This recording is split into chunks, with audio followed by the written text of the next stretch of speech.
Olá, meu nome é Luiz Fernando Marim, sou advogado, professor, especialista em compliance, fundador da Probit, que é uma iniciativa de mentoria em compliance. Essa aqui é a segunda parte do estudo sobre conflitos de interesses. Se você ainda não assistiu a primeira parte, eu peço que você me procure lá nas redes sociais, procure no YouTube. E nós vamos continuar aqui tratando do assunto. No vídeo anterior delimitamos em que consiste um conflito de interesses.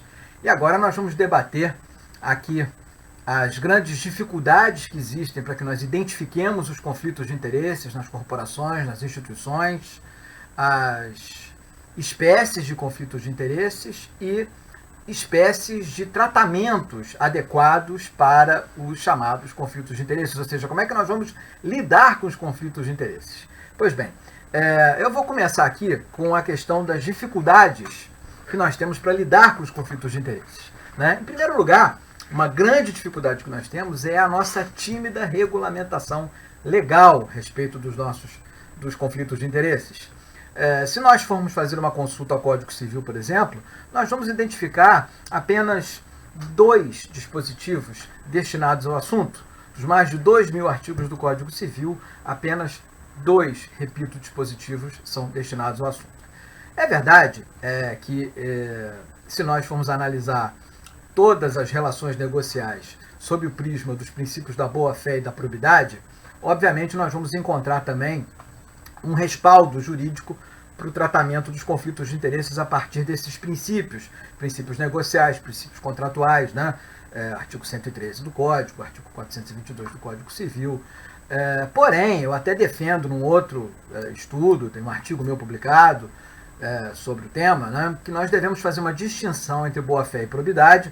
Vou tratar disso também num outro vídeo, porque o princípio da boa-fé me parece que ele é adstrito à questão da quebra das expectativas e, de fato, as desonestidades, as improbidades, elas estão tratadas ou deveriam ser tratadas de forma mais concreta a partir do desenvolvimento de figuras parcelares do princípio da probidade negocial, da probidade contratual e da probidade corporativa.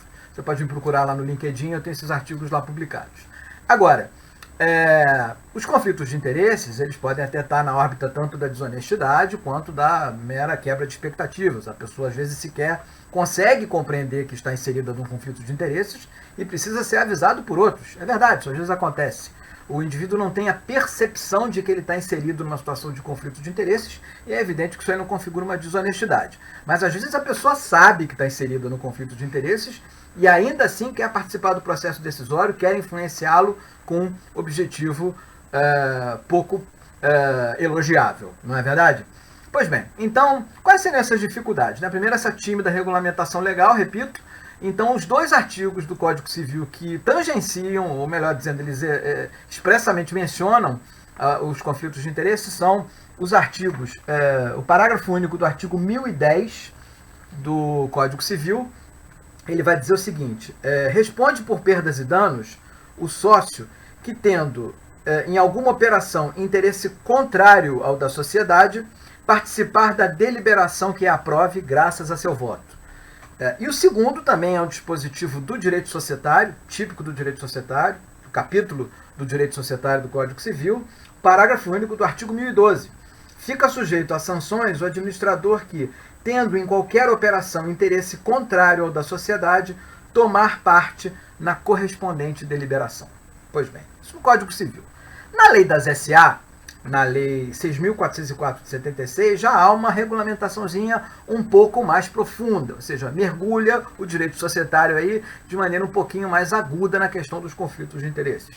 Você vai ler lá nesse artigo, no artigo 156 da lei das SA, o seguinte: é vedado ao administrador intervir em qualquer operação social em que tiver interesse conflitante com o da companhia, bem como na deliberação que a respeito tomarem os demais administradores, cumprindo-lhe cientificá-los do seu impedimento e fazer consignar em ata de reunião do Conselho de Administração ou da diretoria a natureza e extensão do seu interesse. E depois você tem 2 parágrafos desse mesmo dispositivo também disciplinando a questão.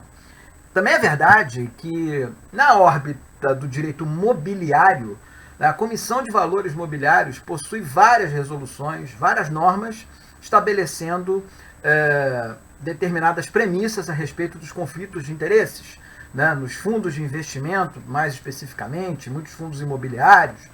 E aí você já tem, de fato, uma regulamentação um pouco mais aguda, um pouco mais robusta. Mas a tímida regulamentação no Código Civil, de fato, é um problema para que nós tratemos da questão dos conflitos de interesses.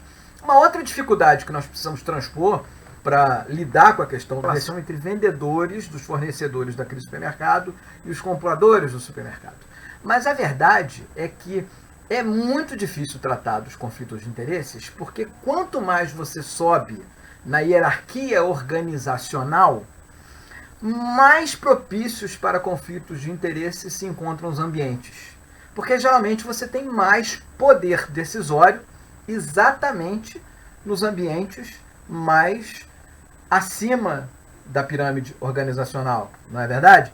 Então é muito difícil lidar com os conflitos de interesses também em virtude do poder que dispõem as pessoas que estão inseridas nesses chamados conflitos. Quanto mais próximo do topo da empresa, e até por isso é muito importante, nós sempre que falamos de programas de compliance, nós salientamos que o primeiro fundamento de um programa de compliance é o chamado tone of the top, o tom do topo, o comprometimento da alta administração. Então a alta administração precisa estar sempre checando também e permitindo que a área de compliance cheque por ela se ela está inserida em conflitos de interesses, principalmente nos momentos decisórios. Então, às vezes é difícil lidar também por causa disso, porque quanto mais próximo do topo está o indivíduo, maior a probabilidade dele se encontrar inserido em situações de conflitos de interesses. Quando nós falarmos das espécies de conflitos de interesses, essa verdade vai ficar mais exposta. Uma terceira dificuldade que nós temos é a própria natureza das atividades, não é? Que geram muitas vezes a possibilidade de conflitos de interesses. Como eu mencionei no último vídeo também, eu sou originário da área imobiliária, né, como advogado, professor de direito imobiliário. E no mercado imobiliário existem as chamadas profissões irmãs. Advogados, imobiliaristas, corretores de imóveis, administradores de imóveis. Muitas vezes o advogado também é corretor de imóveis, ele tem carteira da OAB e também tem registro no CRESSE correspondente. E muitas vezes este determinado profissional, uma outra dificuldade que é importante se transpor no combate ao conflito de interesses ou aos conflitos de interesses diz respeito à natureza de muitas atividades profissionais. Há muitas profissões que são, digamos assim, imãs para os chamados conflitos de interesses. Eu aqui vou me socorrer da minha própria área de atuação. A minha principal área de atuação durante toda a minha vida profissional foi a advocacia imobiliária. E nós costumamos dizer que existem as chamadas profissões irmãs da advocacia imobiliária, a corretagem imobiliária e a administração de imóveis. Muitas vezes os profissionais dessas áreas atuam, é verdade, respaldados por inscrições nos órgãos correspondentes e competentes, na OAB, no CRESSE, mas muitas vezes se encontram inseridos em interesses, em situações de conflitos de interesses econômicos diversos, que podem gerar situações ambíguas ou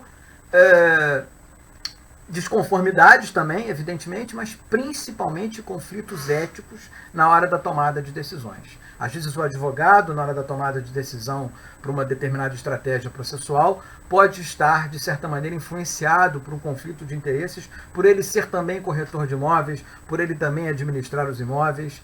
Essa é uma questão até a ser desenvolvida em um outro vídeo que eu prometo fazer.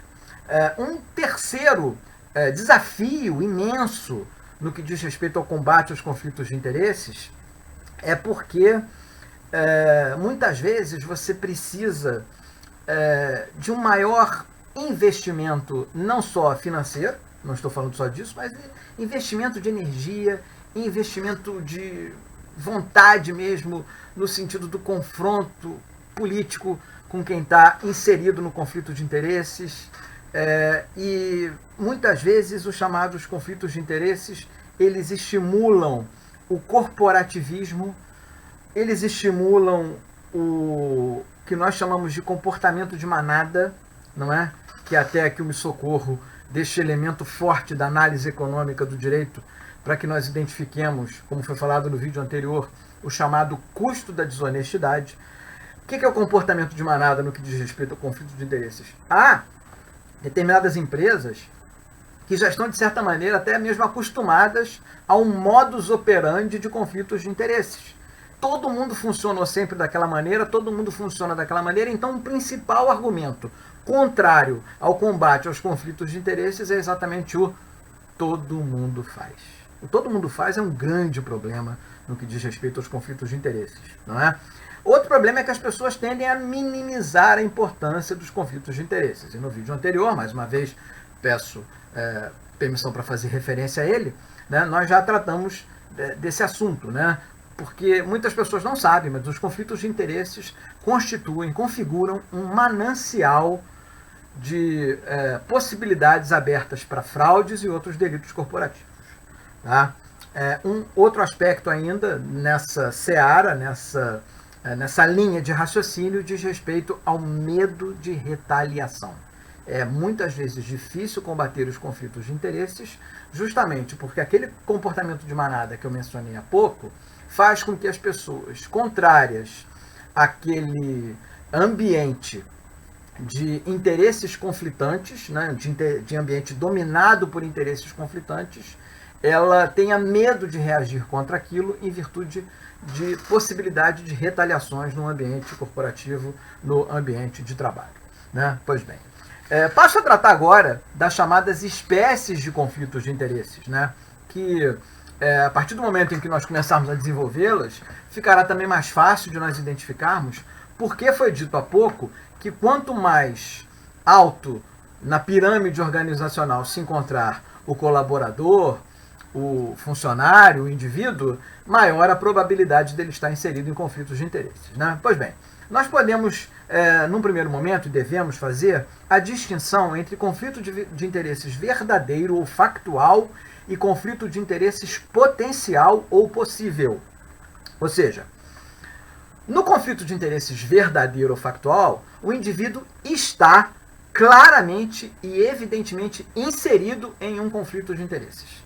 Ele está inserido em conflito de interesses e, se ele participar do processo decisório, ele levará para aquele processo decisório o seu conflito de interesses, que provavelmente, né, em virtude daquilo que nós também desenvolvemos no vídeo anterior, o bias, a distorção do julgamento, ele provavelmente será conduzido por aquele conflito de interesses a uma decisão que talvez não seja a decisão que a decisão mais acertada para a companhia.